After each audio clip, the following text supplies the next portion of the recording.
आज का इंसान जितना तेज भाग रहा है उतना ही भीतर से थक चुका है। बाहर की दुनिया में सब कुछ पाने की होड़ है, लेकिन भीतर कहीं कुछ टूटता चला जा रहा है।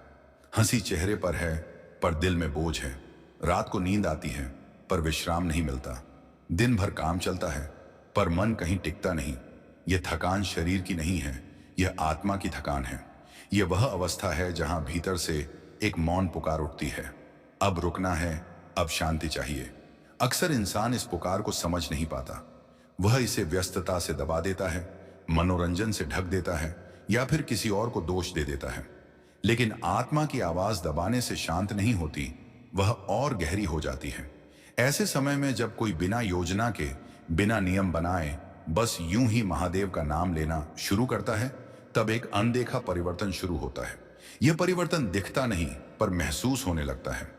शुरुआत में मन विरोध करता है। वह कहता है, नाम लेने से क्या होगा, समस्याएं तो वही की वही हैं। लेकिन शिव का नाम समस्याओं को तुरंत नहीं हटाता, वह पहले देखने का तरीका बदलता है। धीरे धीरे मन का शोर कम होने लगता है। जो विचार पहले सिर के भीतर चिल्लाते थे, वे अब धीमे पड़ने लगते हैं। बेचैनी पूरी तरह खत्म नहीं होती, लेकिन उसका असर कम हो जाता है। यह वही क्षण होता है जहां साधना की जड़ पड़ती है। जो व्यक्ति निरंतर शिव नाम जप करता है, उसके भीतर सबसे पहले सहनशीलता बढ़ती है।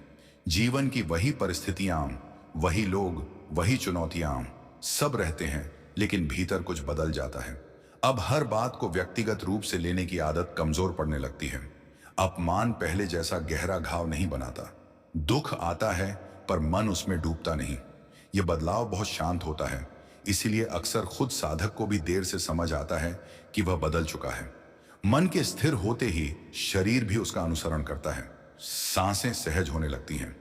अनावश्यक तनाव शरीर में टिक नहीं पाता।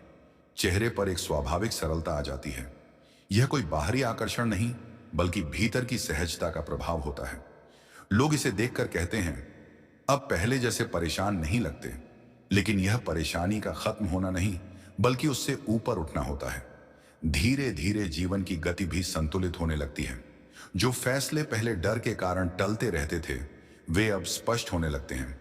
जो रास्ते भ्रमित करते थे, वे अब साफ दिखने लगते हैं। शिव नाम जप मन को वर्तमान में लाता है।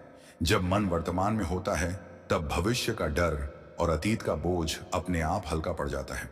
शिव नाम का प्रभाव संबंधों पर भी पड़ता है। जहां पहले अपेक्षाएं थीं, वहां अब स्वीकार्यता आने लगती है। हर किसी से कुछ पाने की चाह कम होने लगती है। जो संबंध बोझ थे, वे धीरे धीरे छूट जाते हैं। जो सच्चे थे, वे और गहरे हो जाते हैं। यह सब किसी संघर्ष से नहीं होता, बल्कि भीतर बदली हुई ऊर्जा का परिणाम होता है। नींद भी इस परिवर्तन का मौन प्रमाण बन जाती है। जब मन दिन भर अनावश्यक विचारों में नहीं उलझता, तो रात को विश्राम सहज हो जाता है। कई लोग कहते हैं कि उन्हें पता ही नहीं चला और नींद सुधर गई, क्योंकि नींद की सबसे बड़ी बाधा विचारों का बोझ होता है, और शिव का नाम उस बोझ को हल्का कर देता है। जैसे जैसे नाम जब गहराता है, भीतर एक सूक्ष्म जागरूकता जन्म लेती है। अब व्यक्ति बाहरी सलाह से ज्यादा अपनी अंतरात्मा की सुनने लगता है।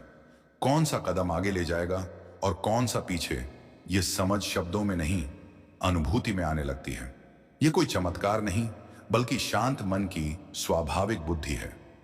शिव नाम जप भीतर जमा पुरानी ग्रंथियों को भी खोलता है। वर्षों से दबाए गए भाव, अधूरी इच्छाएं, पुराना भय, ये सब धीरे धीरे सतह पर आते हैं और फिर हल्के होकर विदा होने लगते हैं। कभी कभी इस प्रक्रिया में मन भारी भी होता है, आंखें भर आती हैं, लेकिन यह भारीपन टूटने का नहीं, हल्का होने का संकेत होता है। एक समय ऐसा आता है जब व्यक्ति महसूस करता है कि भीतर कुछ बदल गया है। पहले जो जीवन बोझ लगता था, अब वही जीवन साधना जैसा लगने लगता है। हर अनुभव कुछ सिखाने लगता है। सुख कृतज्ञता बन जाता है और दुख गहराई। यह वही अवस्था है जहां शिव बाहर नहीं, भीतर महसूस होने लगते हैं। जीवन के सबसे कठिन क्षणों में जब सारे सहारे छूटते दिखते हैं, तब शिव का नाम ही अंतिम आधार बनता है।